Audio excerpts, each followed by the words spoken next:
The metal walls of the Zephyrian battlecruiser hummed with the steady pulse of the ship's engines.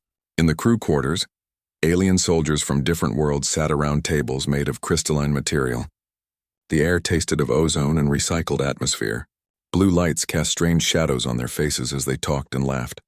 Crix, a saurian with green scales and yellow eyes, held up a small device that showed images from Earth. His clawed finger pointed at pictures of ancient human temples and statues. "Look at this foolishness," he said, his voice making a hissing sound. "These humans believed their ancestors were giants who could move mountains." The other soldiers leaned closer to see. Zek, a Vex with 6 arms and compound eyes that reflected the light like black mirrors, clicked his mandibles in what passed for laughter among his kind. "They tell stories about men who could fly without machines," he said, "and women who could turn people to stone with just a look. Nala, a lumen whose body was made of living crystal that changed colors with her emotions, glowed a soft amber that meant amusement. The humans call them myths," she said, her voice ringing like distant chimes. "But they treat these stories like they are real history. They build monuments to imaginary heroes." Crick scrolled through more images on his device, pictures of massive stone circles, pyramids that reached toward the sky, and carved faces on mountainsides filled the screen. "They say their gods walked among them," he said, "that these gods had the power to create and destroy worlds. But look at them now. They can barely leave their own planet." A group of Thrakari soldiers who looked like walking trees with bark-like skin and branch-like limbs rustled their leaves in agreement. One of them, named Groot, spoke in a voice like wind through a forest. "Our scouts report that humans still read these old stories to their young ones. They pretend that ordinary men once fought monsters the size of ships. The funniest part," said Zek, "is that they believe some humans had the power to see the future. They call them prophets. Yet they never saw us coming, did they?" His laughter sounded like breaking glass. The soldiers around the table joined in the laughter. It was a sound that would have terrified any human who heard it. The mixing of hisses, clicks, chimes, and rustling created a noise like a storm made of anger. Crix put away his device and picked up a cup of glowing liquid. "Tomorrow we reach their world," he said. "The humans will learn the difference between myths and reality. We are their reality now." Nala's crystal body shifted to a deep red color that meant confidence. "Our weapons can turn their cities to dust in minutes," she said. "Our shields can stop anything they throw at us. What will their mythical heroes do against that?" "Nothing," said Groot, his leaves shaking with amusement. "Because heroes only exist in stories. In the real world, the strong take what they want from the weak." Zek stood up and spread 4 of his 6 arms wide. "The humans spent so much time dreaming about impossible things that they forgot to prepare for possible ones. Like us." The conversation turned to their battle plans. Each species had brought their best technology to this invasion. The Saurians had plasma weapons that could melt through any armor. The Vex had ships that could move faster than human eyes could track. The Lumens had energy shields that nothing could break. The Thrakari had weapons that could make plants grow so fast they would strangle entire cities. "The human military is primitive," said Crix. "They still use chemical explosives and metal bullets. Our scouts say their fastest ships take months to travel between their worlds. We can do it in days." "They have no unity," added Nala. "The humans are divided into hundreds of groups that fight each other constantly. They cannot work together even to save themselves." Zek pulled up tactical displays that showed Earth's major cities and military bases. "Look at their defenses," he said. "They point most of their weapons at each other instead of at the sky. They are so busy preparing to fight themselves that they forgot others might want to fight them." The alien soldiers studied the displays with professional interest. To them, Earth looked like a fruit waiting to be picked. Rich in resources, weak in defenses, and full of beings who spent more time creating fantasies than preparing for war. "I wonder," said Groot, "what stories they will tell about us after we defeat them. Will they say we were mythical creatures too? Will they pretend we had magic powers?" "Let them tell whatever stories they want," said Crix. "Stories do not stop plasma fire. Stories do not turn away invasion fleets. Stories are what the weak tell themselves to feel better about being weak." An announcement echoed through the ship's communication system. "All units prepare for final approach to target system. Arrival in 18 standard hours." The soldiers began to disperse to their assigned stations. As they walked through the corridors, they passed windows that showed the darkness of space. Somewhere ahead of them, a small blue world waited, unaware that its peace was about to end. In the command center, officers from all the allied species worked together to coordinate the attack. Maps of Earth covered the walls marked with targets and troop movements. The plan was simple and brutal. First, they would destroy the humans' ability to fight back. Then they would demand surrender. If the humans refused, they would demonstrate their power by turning one of their cities into glass. "The humans will break quickly," said General Throck, a massive saurian with scars covering his scales. "They have no experience fighting a real enemy. Their myths tell them that heroes always win in the end. They will learn that the universe does not care about their stories." But far below in the crew quarters, one figure remained seated long after the others had left. Commander Vexistar, an old Zephyrian with gray skin and tired eyes, stared at the images of human myths that still glowed on Crix's forgotten device. He had fought in more wars than any other being in the fleet. He had conquered worlds, crushed civilizations, and seen the rise and fall of species that thought themselves mighty. But something about the human stories troubled him in a way he could not explain. The images showed humans doing impossible things. Men lifting objects that should have crushed them. Women leading armies against overwhelming odds and winning. Warriors standing alone against monsters and emerging victorious. To his fellow soldiers, these were obviously fantasies. But Vextar had lived long enough to know that sometimes the line between myth and history was thinner than most people believed. Sometimes stories survived because they contained echoes of truth that people had forgotten. He touched the device's screen and watched the images cycle through again. Humans building structures that should have been impossible with primitive tools. Humans crossing vast distances without advanced technology. Humans accomplishing feats that even some advanced species would find challenging. "Tomorrow we find out," he whispered to himself, "whether these stories are lies or memories." The old commander stood up slowly and walked toward his quarters.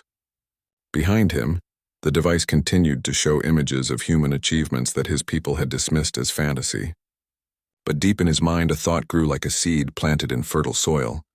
What if they were wrong about humanity? What if the myths were not just stories, but warnings about what humans could become when pushed too far? The ship continued its journey through space, carrying an invasion force toward a world that seemed helpless. But in one alien mind, doubt had begun to grow. And sometimes doubt was the first step toward understanding a truth that others had missed. The first alien ships appeared in Earth's sky just after dawn. They dropped out of faster-than-light travel, with a sound like thunder that rolled across every continent. The massive vessels hung in the atmosphere above major cities, their shadows turning day into twilight below. In the lead command ship, General Throck watched the tactical displays with satisfaction. His fleet of 1,200 vessels had taken position exactly as planned. Each ship was larger than the biggest human building, armed with weapons that could split mountains, and protected by shields that had never been broken. "Open communication channels to all human settlements," Throck ordered. His voice carried the authority of someone who had conquered 47 worlds. "Tell them to surrender immediately or face complete destruction." The message went out in every human language. It was simple and direct. Lay down your weapons, accept alien rule, and live as slaves. Refuse and watch your civilization burn. Throck expected the response to come within minutes. Every other species he had conquered had surrendered quickly when faced with such overwhelming force. The smart ones gave up immediately. The stubborn ones took a few hours to realize they had no choice. But none had ever taken longer than a day. The humans took 6 minutes to respond. When they did, the answer came from every human military base, government building, and communication center on the planet at the same time. No, that was it. Not a negotiation, not a request for terms, not a plea for mercy, just a simple, flat refusal that left the alien commanders staring at their screens in disbelief. "Run," the message again said Throck. Perhaps they did not understand. The surrender demand was broadcast a second time, with more detailed explanations of what would happen if the humans refused. Images of destroyed cities from other worlds were included to help the humans understand their situation. The response came faster this time. 3 minutes. Hell no. Throck's claws dug into the armrests of his command chair. In all his years of conquest, no species had ever responded with defiance when faced with certain death. It was not logical. It was not smart. It was not even brave. It was just stupid. "Begin the demonstration," he ordered. Target the city called London. Reduce 1 square kilometer to ash. Show them what happens to those who refuse our mercy." The weapons charged with a whine that vibrated through the ship's hull, but before they could fire, something unexpected happened. Human ships began rising from the planet's surface. The alien sensors had detected these vessels before, but they had seemed so primitive that no one had worried about them. They were small, slow, and armed with weapons that seemed laughable compared to alien technology. Some of them still used chemical rockets for propulsion. "Incoming missiles," reported the sensor operator, a young Vex named Crick. "Estimated time to impact and wait." His compound eyes widened as he rechecked his instruments. "These readings cannot be correct. What is the problem?" demanded Throck. "The human missiles are accelerating beyond their theoretical maximum speed," said Crick. "They should not be able to move this fast with their primitive engines." Throck looked at the tactical display. The human weapons were indeed moving faster than they should have been able to, but they were still far too slow to threaten ships with shields and armor like his. "Let them come," he said. "Our shields will absorb their pitiful attacks, and then we will show them the difference between their primitive weapons and real power." The first human missiles struck the alien shields and exploded in brilliant flashes of light. The shields held easily, just as expected. But then something strange happened. More missiles arrived, and these seemed to have been modified somehow. They exploded not against the shields, but inside them. "How are they getting through our defenses?" demanded Throck. "Unknown," said Crick, his voice rising with panic. "The shields show no breaches, but the explosions are occurring within the protected area." Across the fleet, similar reports came in. Human weapons that should have been harmless were somehow finding ways through defenses that had never been penetrated. Alien ships began taking damage from attacks that should have been impossible. But the real shock came when the human pilots started demonstrating maneuvers that defied the laws of physics as the aliens understood them. Human fighters pulled turns that should have liquefied their pilots. They flew at speeds that should have torn their primitive ships apart. They performed combat maneuvers that veteran alien pilots swore were impossible. "How are they surviving those accelerations?" asked Nala, her crystal body flickering between colors as her emotions shifted rapidly between confusion and fear. "Human physiology cannot withstand forces like that," said Zek, watching his own squadron of Vex fighters struggle to keep up with human ships that should have been far inferior. "Their bones should shatter. Their organs should rupture. They should be unconscious or dead." But the humans kept fighting, and they were not just surviving impossible conditions. They were thriving in them. Human pilots were laughing and shouting over their communication channels as they performed stunts that made alien veterans feel sick just watching. On the ground, the situation was even more confusing. Human military units that should have been crushed by the first alien landing were instead adapting and fighting back with tactics that seemed to come from nowhere. Alien forces that landed, expecting easy victory, found themselves facing enemies who seemed to know exactly how to counter every alien advantage. Human soldiers were using captured alien weapons within hours of first seeing them. Human engineers were reverse engineering alien technology in the field and building crude but effective copies. "This is impossible," said Groot, his bark-like skin turning darker with stress. "How can they understand our technology so quickly?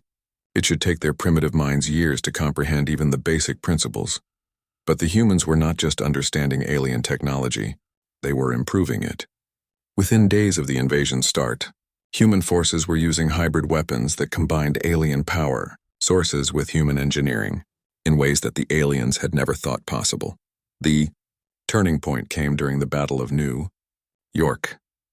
Human forces had been pushed back to the city's center, surrounded by alien troops that outnumbered them 10-1, according to every tactical model the aliens had. The humans should have surrendered or been wiped out within hours. Instead, the human commander stood up in front of his surviving troops and gave a speech that was picked up by alien listening devices. "They think we're going to give up because they have better weapons," the human said.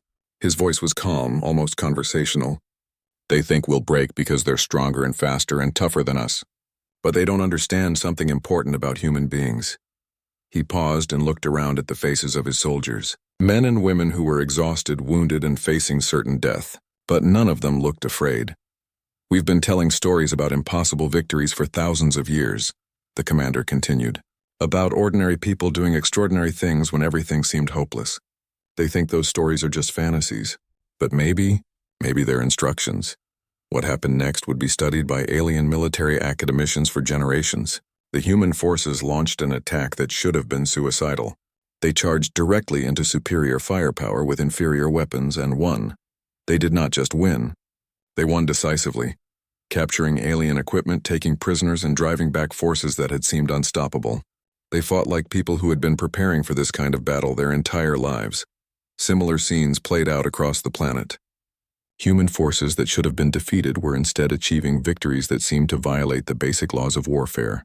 They were not just lucky. They were not just brave. They were displaying a level of skill and determination that the aliens had never encountered before. In the command ship, Throck stared at the reports flooding in from his ground commanders. Everyone told the same impossible story. Human resistance was not breaking. It was growing stronger. Order all forces to withdraw to defensive positions, he said finally. We need time to reassess the situation. For the first time in his long career of conquest, General Throck was forced to admit something that shook him to his core. The humans were not fighting like a primitive species facing superior technology. They were fighting like warriors who remembered how to win against impossible odds. But if that was true, it raised questions that Throck did not want to consider. Questions about who the humans really were, and what they might be capable of if they stopped thinking of themselves as helpless primitives and started remembering what their myths claimed they had once been. As night fell over the battlefield, both sides settled into an uneasy stalemate, but the balance had shifted.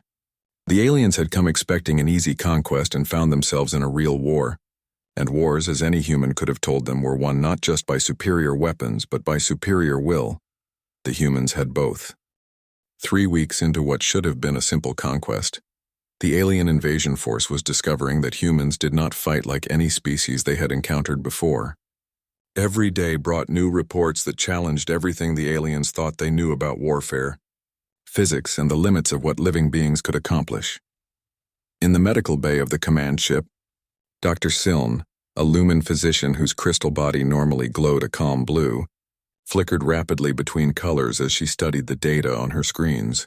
The readings made no sense according to everything she had learned about biology and medicine. Commander Vextar, she called to the old Zephyrian officer who had been visiting the wounded. You need to see this. Vextar approached the medical displays with the slow, careful movement of someone who had lived through too many battles. What have you found, Doctor? These are the biological readings we've managed to gather from human soldiers during combat, Siln said, her voice ringing with confusion. Look at these stress hormone levels, this adrenaline production, this cardiovascular activity. Vextar studied the numbers, his gray skin darkening as he realized what they meant. These readings indicate that the humans should be dead. Exactly, said Ziln. According to every medical database we have, no biological system can sustain this level of stress response for more than a few minutes without catastrophic organ failure. But our field reports indicate that human soldiers are maintaining these levels for hours, sometimes days. She changed the display to show more data. Look at this. Physical strength measurements.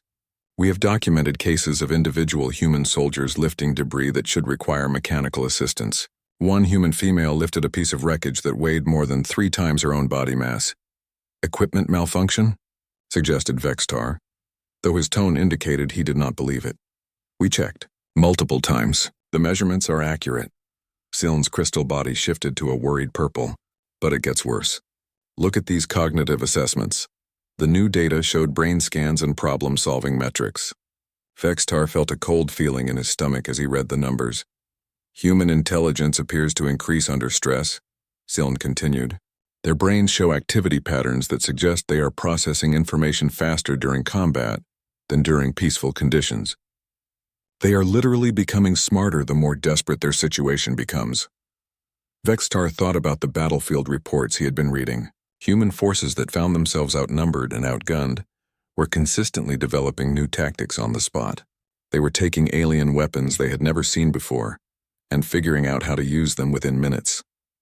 They were building defensive positions using wreckage and debris that somehow proved more effective than anything. In the alien tactical manuals, there's more, said Ziln. We've been monitoring their communications. The humans are sharing technical innovations across their entire planet in real time. A breakthrough made by one group of engineers is being implemented by soldiers on the other side of their world within hours. That level of coordination requires advanced communication networks, said Vextar. That's just it. They're not using advanced networks. They're using the same primitive systems they had before we arrived. But somehow, they're making those systems perform at levels that should require technology far beyond their current capabilities. Vexatar walked to the window that looked out at the planet below. Earth turned slowly beneath them, its surface dotted with the lights of human cities that should have been dark ruins by now. Instead, they burned brighter than ever, as if the invasion had awakened something that had been sleeping. In the engineering section of the ship, Chief Engineer Corks was having his own disturbing revelations. The massive Thrakari had spent the morning analyzing captured human equipment, and what he found challenged everything he understood about technological development. "This makes no sense," he said to his assistant, showing her a human device that their forces had recovered from a battlefield. "This is supposed to be primitive human technology. Basic chemical rockets and metal projectiles." His assistant, a young Saurian named Vera, examined the device with her scanner. "The materials analysis confirms it's made from standard human metals and compounds," she said.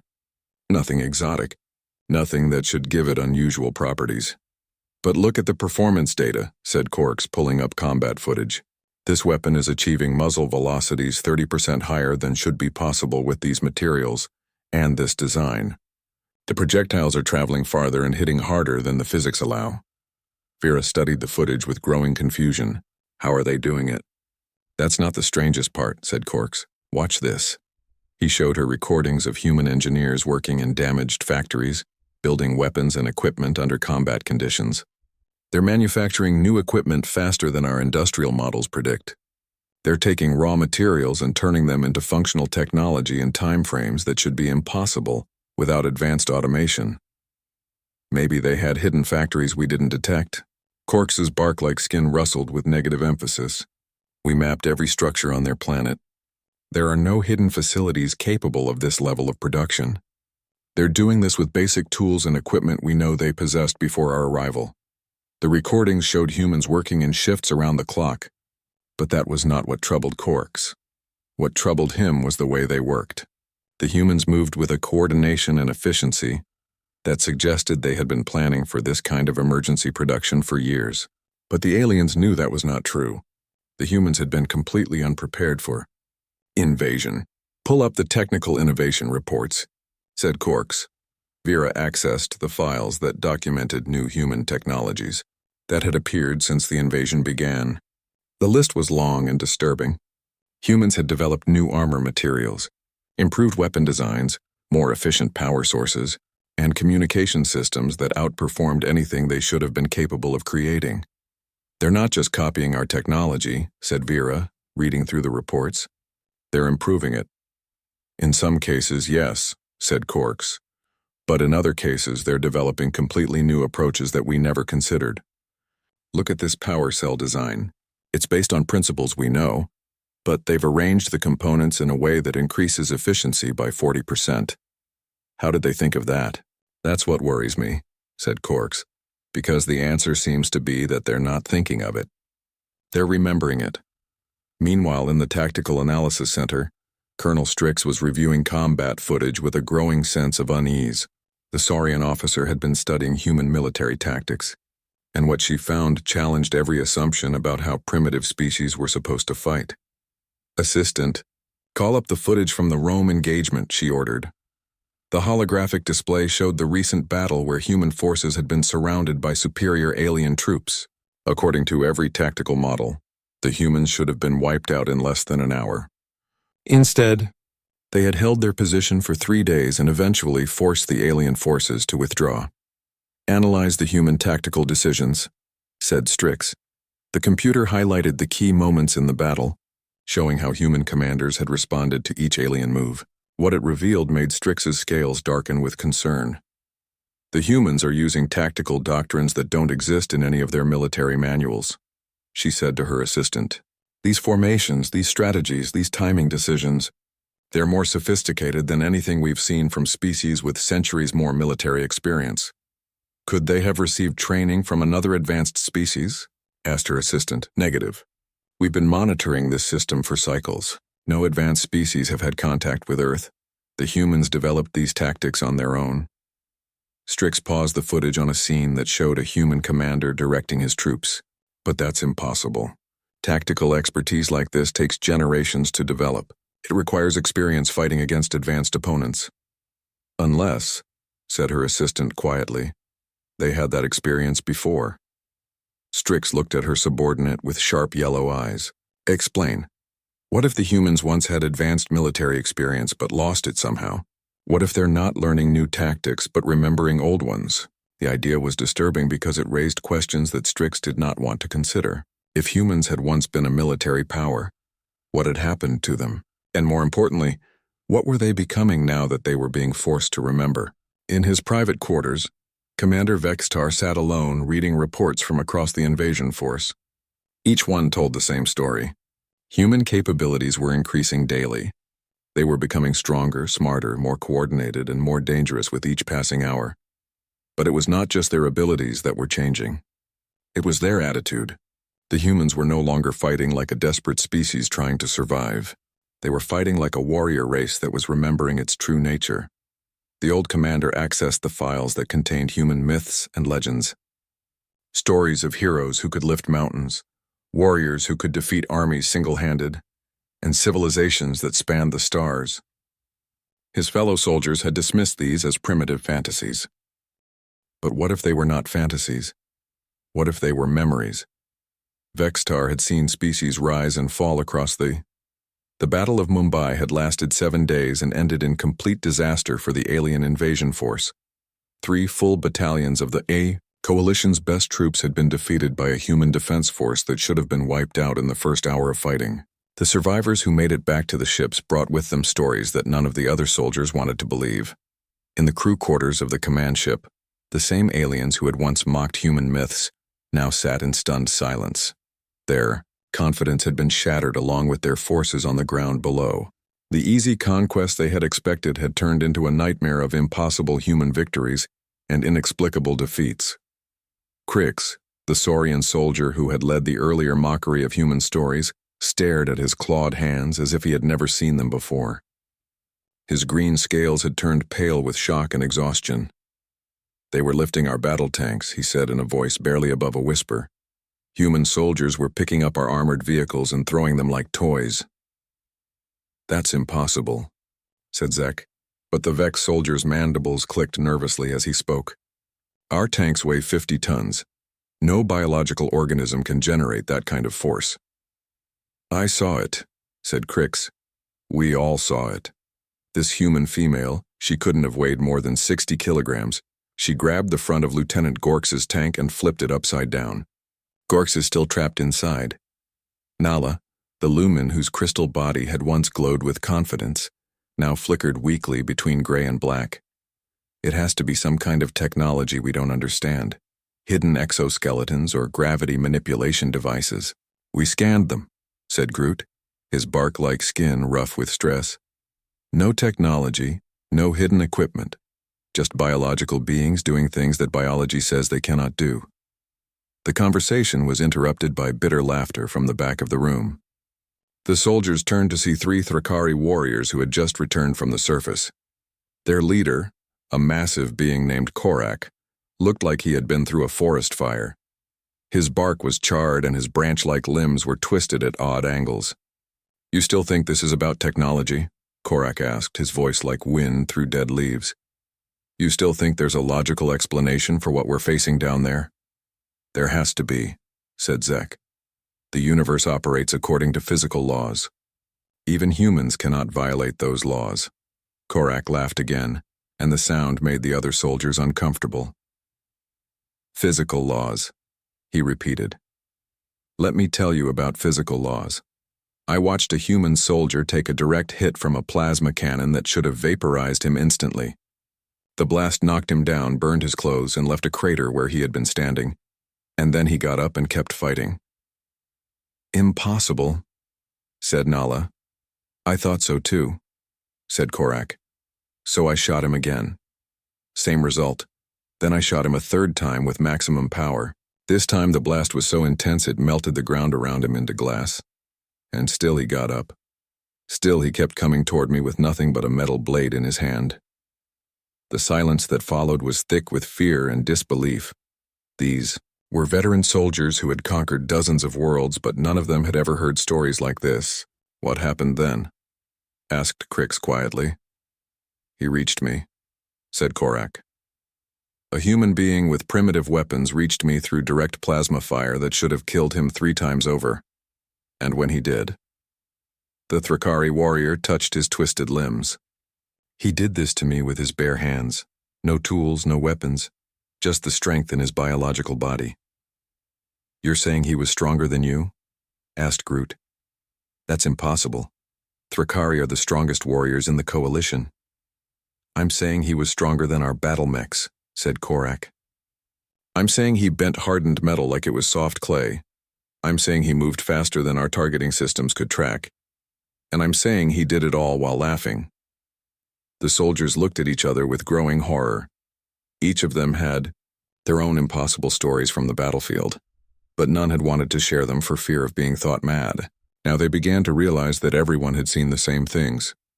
"The humans are not what we thought they were," said a quiet voice from the corner of the room. Everyone turned to see Commander Vextar standing in the doorway.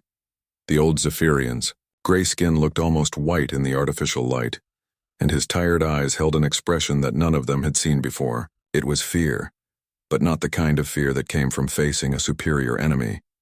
It was the fear that came from realizing you had made a terrible mistake. "Commander," said Crix, standing up quickly. "We were just discussing the tactical situation." "Sit down," said Vextar. "All of you. What I'm about to tell you will be hard to accept, but you need to hear it." The soldiers settled back into their seats, but the tension in the room was thick enough to cut with a blade. Vextar walked slowly to the center of the group, moving like someone carrying a heavy weight. "You're still trying to find rational explanations for what you've seen," he said. "You're looking for hidden technology, secret weapons, or unknown science that could explain human capabilities. But you're looking in the wrong place." "Then where should we look?" asked Nala. Vextar was quiet for a long moment, as if gathering the courage to speak words that would change everything. "In their myths," he said finally.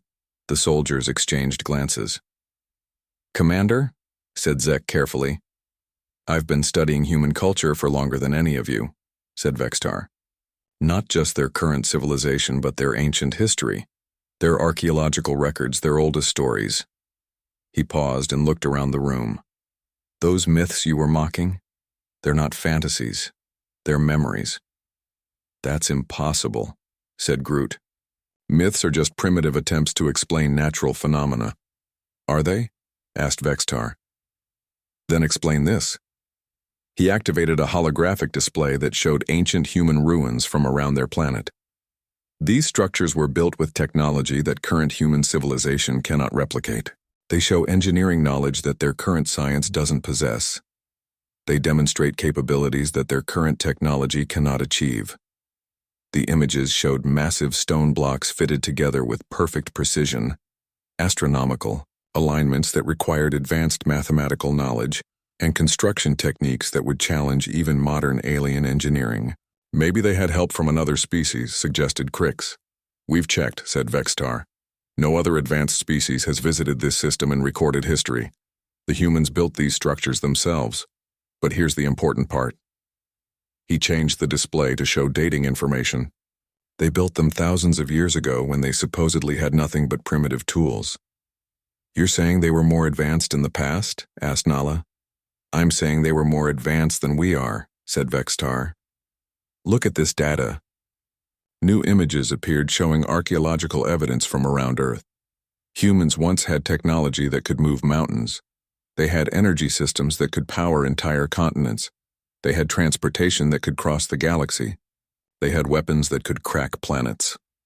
The soldiers stared at the evidence in growing horror. "What happened to them?" asked Zek. "Something made them forget," said Vextar.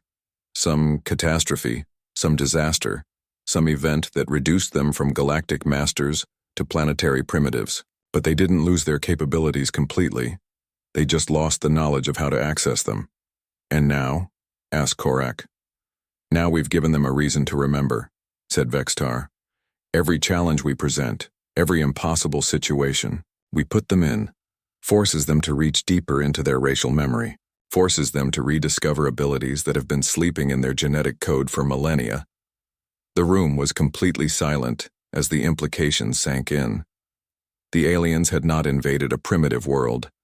They had attacked the sleeping remnant of a species that had once ruled the galaxy.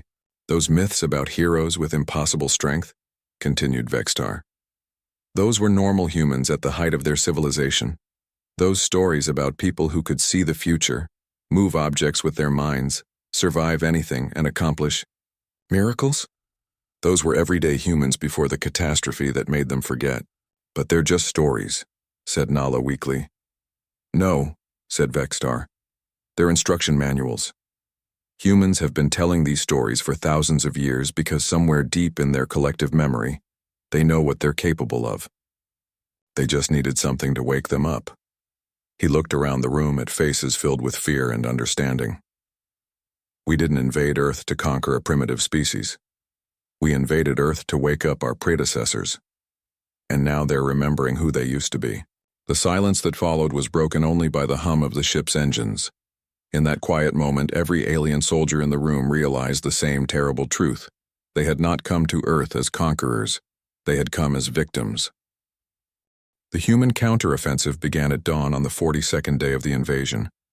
It started not with a single coordinated attack, but with 100 simultaneous strikes across the planet that seemed to appear from nowhere. Human forces that had been scattered and hiding suddenly emerged with weapons, vehicles, and tactics that surpassed anything the aliens had seen before. In the command center of the lead ship, General Throck watched his tactical displays with growing horror as red warning symbols appeared faster than his operators could count them. Every alien position on the planet was under attack at the same time, and the attackers were using technology that should not have existed. How many human ships are we detecting? He demanded. Approximately 15,000, reported the sensor operator, his voice shaking.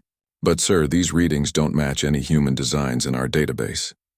Throck looked at the display showing the approaching human fleet.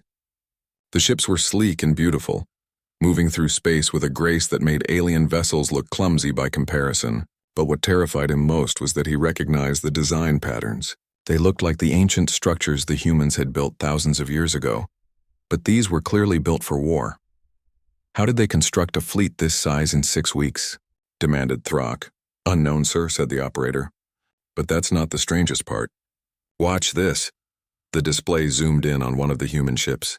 This vessel is moving at 0.8 light speed without using any visible propulsion system. That's impossible, said Throck. Nothing can achieve those speeds without massive engine arrays. The humans are doing it. Sir, on the planet's surface, the situation was even more impossible. Human soldiers were no longer just surviving alien weapons. They were walking through energy blasts that should have destroyed them, lifting alien vehicles that weighed hundreds of tons, and moving at speeds that made them nearly invisible to alien targeting systems. Commander Vextar stood in the observation deck, watching the battle unfold below. He was not surprised by what he saw. After his revelation about human myths being memories, he had continued his research and found evidence that painted an even more complete picture of what humanity had once been. Commander, said Dr. Ziln, approaching with her crystal body flickering rapidly between colors. The biological readings we're getting from the human forces are beyond anything our instruments can measure. Show me, said Vextar. The medical displays showed data that would have been considered equipment malfunctions if they had not been. Confirmed by multiple sources, human soldiers were generating energy outputs that rivaled small fusion reactors. Their neural activity was off the charts, suggesting mental processing speeds that approached computer levels. Their physical capabilities had increased to the point where individual humans were registering as greater threats than alien battle mechs. It's as if they're becoming something beyond normal biological limitations, said Zealan. Not becoming, said Vextar quietly. Returning. On the planet below, A human commander named Sarah Chen stood atop a pile of destroyed alien vehicles, surveying the battlefield with eyes that seemed to glow with inner light. Around her, human soldiers moved with fluid precision, accomplishing tasks that required perfect coordination without any visible communication. "Phase 1 complete," she said into her communicator, though her voice carried clearly across the entire battlefield without technological amplification. "All alien ground forces neutralized. Beginning Phase 2. What happened next challenged everything the aliens thought they knew about space combat. The human fleet approaching from orbit suddenly accelerated to impossible speeds and began demonstrating maneuvers that seemed to ignore the laws of physics entirely human. Ships moved through space as if they were swimming through water instead of vacuum. They turned without momentum, stopped without deceleration, and accelerated without visible engines. When alien forces fired on them, the human ships simply absorbed the energy and became faster and stronger. "Our weapons are making them more powerful," reported the tactical officer, his voice filled with disbelief. "All ships, cease fire," ordered Throck. "Withdraw to maximum range." But it was too late for withdrawal. The human ships had reached the alien fleet, and what followed was not a battle, but a demonstration of capabilities that belonged in myths and legends. Human vessels, each one smaller than the smallest alien ship, began systematically dismantling the invasion force. They moved through the alien formation like predators through a flock of prey, disabling ships with touches that somehow drained their power systems completely. In the crew quarters, the alien soldiers who had once mocked human myths watched the destruction of their fleet with the stunned silence of beings witnessing the impossible made real. "They're not even trying to kill us," said Crix, his voice barely above a whisper. "They're just turning off our ships." "How are they doing that?"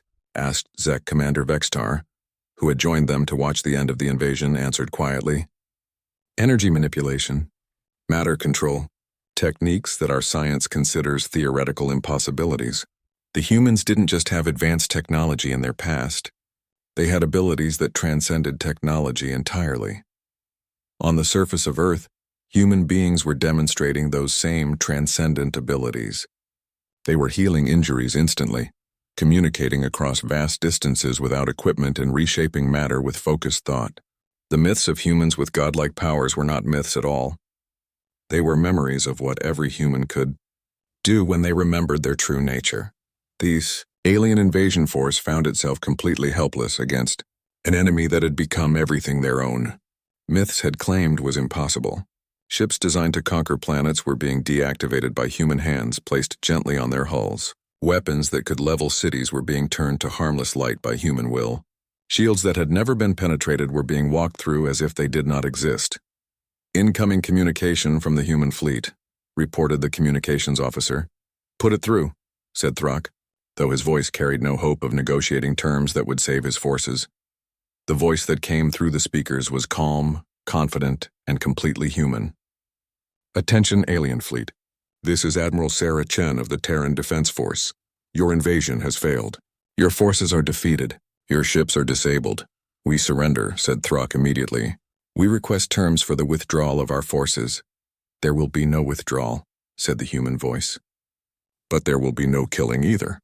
We're going to send you home with a message for the rest of the galaxy." "What message?" asked Throck.